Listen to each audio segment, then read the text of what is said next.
3월 27일 목요일입니다. 오늘은 출애굽기 21장 1절부터 마지막 36절입니다. 눈에는 눈, 이에는 이라는 제목입니다. 눈에는 눈, 이에는 이. 어제 묵상한 20장은 하나님이 이스라엘 백성들을 시내산 밑에 모아놓으시고 십계명을 선포하신 말씀이었죠. 그 십계명은 하나님께서 이스라엘 백성들에게 직접 음성으로 들려주신 말씀이고, 그리고 모세에게 돌판에 새겨서 백성들 눈앞에 펼쳐주신 그런 말씀이에요. 오늘 우리가 읽은 이 21장부터 24장까지는 백성들 간에 시비가 붙었을 때 그 시비를 어떻게 해소할 것이냐, 여기에 대한 법을 지금 주고 계세요. 그래서 21장부터 24장까지 선포되는 이 법은 하나님이 모세를 통해서 주셔요. 십계명은 하나님이 직접 주신 것이라고 그랬죠. 이것은 이제 하나님이 주시되 모세를 통해서 주시는 법이다, 이렇게 말할 수가 있습니다. 오늘 본문에 이 법은 크게 세 가지 범주에 대한 법입니다. 첫째로는 히브리 종에 관한 규례죠. 어떤 사람이 종이 됐어요. 종이 되는 이유는 여러 가지입니다. 먹고 살 길이 막막해서 스스로 가서 종이 될 수도 있고, 아니면 이런저런 이유로 종으로 태어나서 종으로 사는 경우도 있고, 이렇게 이제 종이 되는데, 그 종이 자원해서 이렇게 어느 집에 들어왔거나 어떤 이유로 들어와서 종이 되었다가 6년이 지나고 7년째가 되면은 자유롭게 내보내주는 법이에요. 둘이 결혼을 해가지고 종이 됐다면 둘 다 자유롭게 7년째 놔주고, 그 종이 들어와서 이 집 안에서 종살이 하다가 결혼을 했으면 아내는 놓고 혼자 나가는 거예요. 만일 그 종이 혼자 나가기 싫고 자기 아내를 사랑하고 또 주인을 사랑하는 마음이 있어서 나는 자유하지 않고 그냥 내 스스로 계속 종으로 있겠습니다, 그러면 그가 재판장 앞에 가서 귀에 구멍을 뚫고 송곳으로 구멍을 뚫고 영원히 종이 되겠다는 표식을 달고, 그리고 계속 그 집에서 종살이를 할 수 있게 한다, 이겁니다. 그리고 이제 이 자식을 낳았으면, 그 종들이 자식을 낳았으면 그 딸, 또 그 자식은 주인의 소유가 된다는 이야기죠. 그러면서 이 결혼할 목적으로 여종을 또 이렇게 주인이 취했으면 거기에 대한 합당한 또 보상을 또 해주고, 만약에 결혼을 했다가 다른 사람과 결혼을 하면 그 종은 자유롭게 놔줄 수 있는 그런 규례입니다. 지금 이 종에 관한 규범은 하나님께서 모든 생명들을 주장하시고 그 모든 생명들의 존엄과, 그리고 그 모든 생명들에 대한 하나님의 그 정의가 하나님께 있다 하는 것을 지금 말하려고 그러는 거예요. 그 다음에 이제 두 번째 12절부터 27절까지는 폭력과 상해에 대한 법이죠. 그에 따른 형벌과 배상을 하라는 얘기입니다. 사람을 고의로 죽인 자는 형벌을 면치 못하고, 혹은 고의로 죽이지 않고 실수로 죽인 경우에는 형벌을 피할 수 있는 도피처를 제공해 준다는 것이죠. 그러나 부모를 때리거나 부모를 저주하는 자, 이런 사람은 반드시 죽임을 당할 것이다, 그래요. 또 사람을 유기하여 종으로 삼거나 파는 자도 반드시 사형에 처해야 된다, 이렇게 말하고 있어요. 그리고 이제 서로 생명을 다투는 그런 싸움이 아니라 상해를 입힌 싸움, 그럴 때는 이 피해자 간의 회복의 기간과 상태에 따라서 적절한 금전적 보상을 해야 됩니다. 만약에 서로 이렇게 싸우다가 다쳤거나 혹은 누가 누구를 상하게 했다면 당일에 그가 죽지 않으면 면책을 받지만, 그러나 그 그 종이 상한 만큼 갚아줘야 돼요. 그 상대방이 상한 만큼 갚아줘야 돼요. 예를 들어 눈을 상하겠다 그러면 눈으로 배상하고, 이를 상하겠다 그러면 이를 배상하고, 때려가지고 손목을 부러뜨렸다 그러면 손목으로 배상하고, 이런 법이에요. 이렇게. 자, 그래서 이것은 하나님께서 그 이스라엘 공동체, 이제 앞으로 그 이스라엘 백성들이 이 광야 생활을 하고 그리고 또 가나안에 들어가서 살 건데, 그 모든 생활 가운데 모든 범죄에 대해서 공평하고 정의롭게 이 범죄를 다스리겠다 하는 것을 지금 말씀을 하고 있는 것이죠. 그 다음에 세 번째는 이제 28절부터 마지막 36절입니다. 짐승, 특별히 소에 의한 사람의 피해와 손해에 대한 책임을 묻는 것이죠. 만일 소가 사람을 받아 죽이면 그 소는 반드시 돌로 쳐서 죽게 하고, 그때 죽인 소는, 사람을 받아 죽인 소는 먹으면 안 돼요. 그리고 그 소가 이전에도 이렇게 사람을 받아 죽일 그런 위험성이 있었는데 주인이 방치했어. 그러면 주인인 그 소로 인해서 사람이 죽었으면 주인이 사형을 당하는 그런 배상을 하도록 됩니다. 그리고 만약에 이제 주인이 자기 생명을 대신하지 않으면 속전을 내야 돼요. 은전 30냥 속전을 내고서 그 배상을 하도록 그렇게 하고 있어요. 소가 남종이나 여종을 죽이면 주인은 역시 정해진 속전을 지불해야 되고, 그 소는 또 돌로 쳐 죽여야 된다, 이렇게 말하고 있어요. 그 다음에 이제 어떤 사람이 길에다가 뭐 공사를 하다가 구덩이를 파놓고 안 덮었어요. 근데 이제 뭐 깜깜한 밤에 가다가 누가 거기 빠져서 다치거나 뭐 죽었거나 이러면, 혹은 짐승이 이제 거기에 빠지고 그러면 거기에 대한 적절한 보상을 해야 된다, 이렇게 지금 말하고 있습니다. 자, 이처럼 종에 대한 규례, 그리고 서로 쌍방 간의 폭행에 대한, 그리고 다툼에 대한 규례, 그리고 짐승에 의한 또 이 사고의 책임들, 이런 것들은 얼핏 보면은 이게 무슨 신앙생활하고 아무 관계없는 법 같잖아요. 그냥 살면서 벌어지는 일들, 그런 일들에 대한 적절한 보상과 대응을 지금 말하고 있는 것입니다. 근데 이것은 하나님이 이 법을 지금 왜 주시냐면 두 가지 이유 때문에 그런 거예요. 하나는 인간이 그렇게 악하다는 거예요. 인간이 그 죄 가운데 있다는 거죠.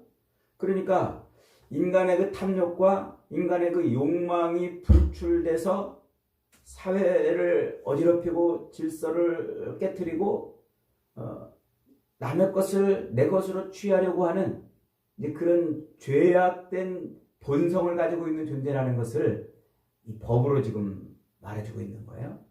그리고 우리나라 대한민국도 법이 있잖아요. 법을 왜 만들었어요? 사람이 다 자기 이기적이고 자기 욕망적이고 자기 중심적인 삶을 살기 때문에 그래요.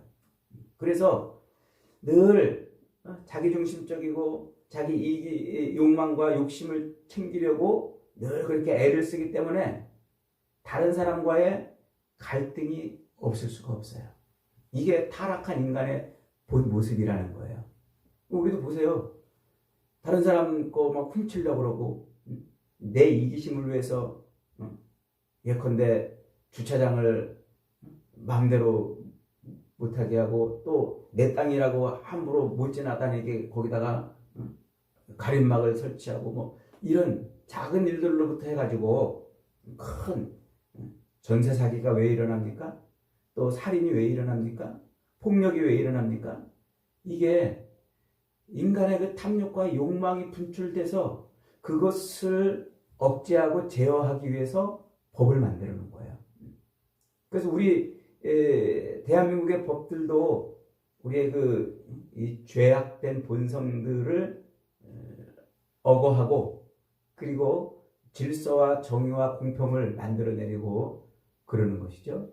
하나님이 지금 이스라엘 백성들에게 주신 율법도 그거예요. 그 이스라엘 백성들의 본성이 뭐라고요? 그 자체가 탐욕과 욕망으로 가득 찬 타락한 존재인 것을 지금 말씀하고 있는 거예요. 그 다음에 두 번째로는 지금 하나님께서 이 모든 법의 가장 중요한 보상으로 뭐라고 지금 말씀하고 있냐면 23절에 보세요.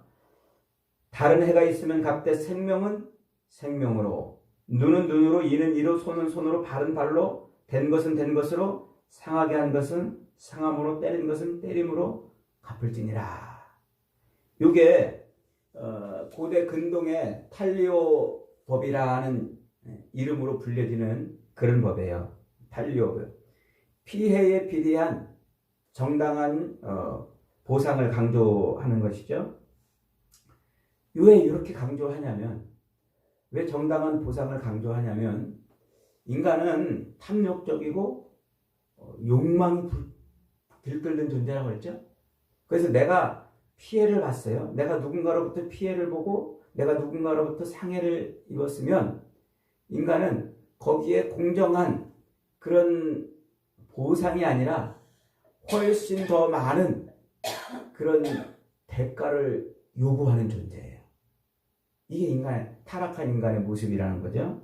그래서 타락한 인간들은 자기의 어떤 피해에 대해서 항상 감정적으로 대응하고 그것보다 훨씬 더 많은 것을 빼앗아 오기를 원해요. 예를 들면 한 사람의 눈을 다치게 했다고 해가지고 그것을 인해서 가족에게 전체에게 피해를 입히는 그런 일들이 고대 사회에는 왕왕 있었어요. 우리가 야곱의 그 12아들 중에 시므온과 레위가 자기 여동생 디나가 하몰의 추장 세겜에게 성폭행을 당하자 어떻게 했습니까?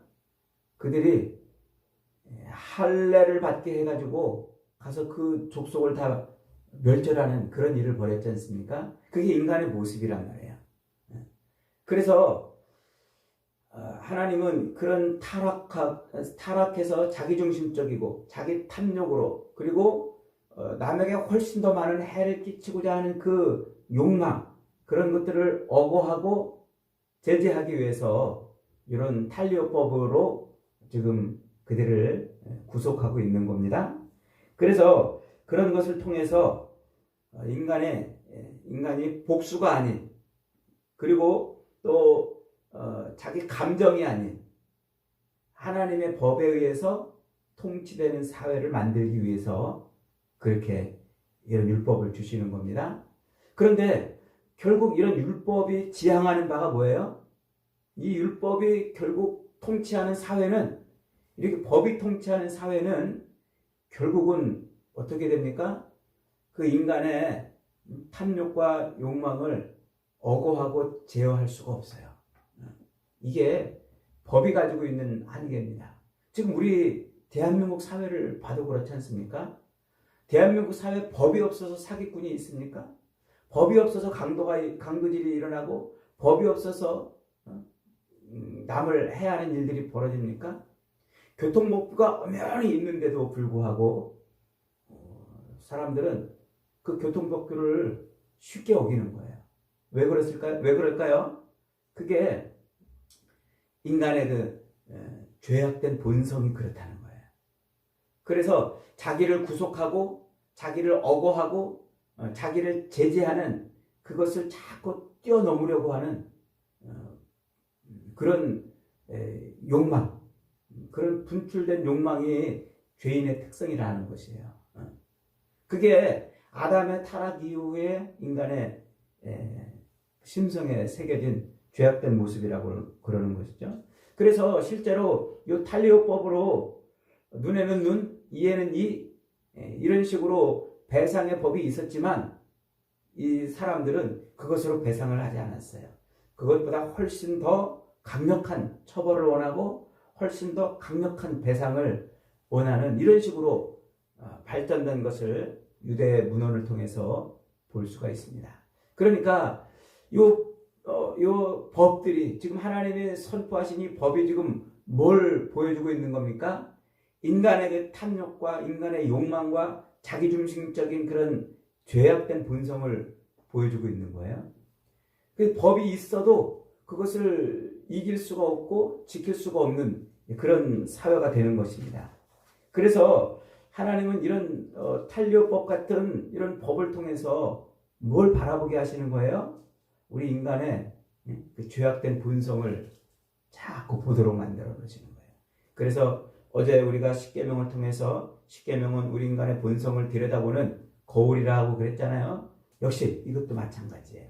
그래서 율법은 우리를 들여다보게 하는 거예요. 우리의 내면을, 우리의 속을, 우리의 타락된 모습을 자꾸 비춰보게 만드는 것이죠. 이 법이 지켜지지가 않는 거예요. 지킬 수도 없거니와 지킬 의지도 우리 인간에게는 없다는 것을 보여주는 것이죠. 그래서 결국은 사도 바울이 말하고 있는 것처럼 율법은 그것으로 인해서 인간이 뭔가 의로워지고 바르게 사라지는 것을 말하려고 하는 것이 아니라 누구를 바라보게 만든다고요? 우리를 이 죄에서 구원해 주시는 그리스도를 바라보게 하는 목적이란 말이에요. 그래서 이 탐욕이 서로 충돌하고 욕망이 서로 분출해서 충돌하는 이 죄악의 번복된 사회에서 우리가 어떻게 올바르고 정의로운 삶을 살 수 있을까? 이것을 바라보게 하는 거예요. 소망하게 하는 것이죠. 그래서 사도 바울이 로마서 3장 20절에서 말하고 있는 것처럼 율법으로는 죄를 깨닫게 하는 그 일을 하나님이 이런 법을 통해서 주시고 있는 것이죠. 그래서 율법은 이런 법들은 이 탈리오법이나 이런 배상의 법들은 우리로 하여금 뭘 자각하게 해요? 우리가 죄인이라는 것. 인간은 죄인이라는 것. 누가 눈에는 눈으로 이에는 이로 배상하라고 그렇게 요구하는 그런 현상을 보면서 저렇게까지 할 게 있나? 용서하면 안 되나? 사랑하면 안 되나? 이런 생각들을 끌어내는 것이죠. 그래서 우리로 하여금 인간의 그 죄악됨을 자꾸 들여다보게 하고 우리의 죄를 자각하게 함으로써 우리 이 죄 가운데 사는 우리를 구원해 주시는 구원자를 바라보게 한단 말이에요. 이게 이 샤리오법, 요 탈리오법 그리고 요 율법의 목적인 거예요. 그래서 하나님은 이런 율법을 통해서 하나님의 나라 백성의 삶의 원리를 지금 가르쳐주고 있는 겁니다. 그래서 예수님께서 공생애를 시작하시면서 마태복음 5장에 첫 번째로 산상수훈을 선포하시지 않습니까? 그래서 하나님 나라 백성의 법인 이 산상수훈을 선포하면서 5장 38절 39절에서 이렇게 말씀하고 있어요. 또 눈은 눈으로 이는 이로 갚으라 하였다는 것을 너희가 들었으나 나는 너희에게 이르노니 악한 자를 대적하지 말라. 누구든지 내 오른 뺨을 치거든 왼편도 돌려대라. 이렇게 말씀하세요. 그래서 예수님은 이 탈리오 법을 폐지시키는 것이 아니라 이 법이 가르쳐주고 있는 진짜 의미를 예수님이 설명하시고 그 법이 가리키고 있는 진짜 의미대로 자신이 대신 배상의 삶을 사신 거죠. 그래서 그 법이 말하려고 하는 목표를 율법의 목표를 성취하신 거예요. 그 율법은 이 탈리오법 눈에는 눈으로 이에는 이에로 생명은 생명으로 이 율법은 우리에게 생명을 요구하지만 예수님은 죄인들에게 자기의 생명을 내어줌으로 그 율법을 성취하는 그런 일을 하셨다고 지금 성경이 말하고 있는 거예요. 그래서 결국 예수님은 죄인들에게 요구되는 생명은 생명의 법칙에 따라 십자가에서 자기 생명을 내어주고 죄인들을 구원하신 것이죠. 이처럼 율법이 요구하는 그 공의를 생명은 생명으로, 눈에는 눈으로, 이는 이로라는 그 응보의 대가를 하나님은 친히 자기의 아들을 내어주심으로 그 죄가 요구하는 것을 갚아주셨다는 거예요. 그게 바로 이 율법을 통한 그리스도의 구속이라 이렇게 말하는 거예요. 그래서 예수님은 아무 죄가 없음에도 불구하고 죄인인 우리를 대신해서 자기를 내어주신 것이죠. 그래서 오늘 이 본문에서 은전 30냥으로 생명을 대신하는 그 속전의 법칙에 따라서 예수님은 은전 30냥에 팔려서 그렇게 우리의 대신 생명이 되신 것이다. 그걸 말하고 있는 거예요. 여러분, 그러므로 우리가 이 땅을 살면서 이 대한민국도 법치주의 사회라고 말하지만 법이 그렇게 우리를 완전히 다스리지 못하잖아요. 지금 보세요. 우리 대한민국이 얼마나 법으로 혼란되고 있는지 말이죠. 저 사람 정말 사기꾼이고 전과오범이고 정말 범죄자고 그래서 1심에서 징역 이렇게 해서 선고받은 그 사람이 어제는 무죄 이렇게 나와가지고 또 국민들이 막 혼란해지지 않았습니까? 법이 우리를 통치하는 게 아니에요. 하나님이 우리를 통치하고 있다는 것을 이렇게 법을 통해서 우리에게 보여주는 것입니다. 그러므로 우리는 이 세상을 살면서 이 법이 우리를 통치하고 하고 있는 것처럼 보여지는 이 세상 속에서 인간의 그 탐욕과 인간의 부패와 인간의 타락함을 바라보면서 이곳에서 우리를 건지실 하나님을 볼 수가 있어야 되는 겁니다. 예수 그리스도께서 바로 이런 죄악된 세상에서 우리를 건지신 하나님의 은혜인 줄 믿으시기 바랍니다. 오늘도 저와 여러분이 이 죄악된 세상에서 우리를 건지신 그리스도 예수를 인하여 하나님 앞에 정의와 공의를 누리는 복된 인생들이 다 되시기를 주님의 이름으로 축복합니다.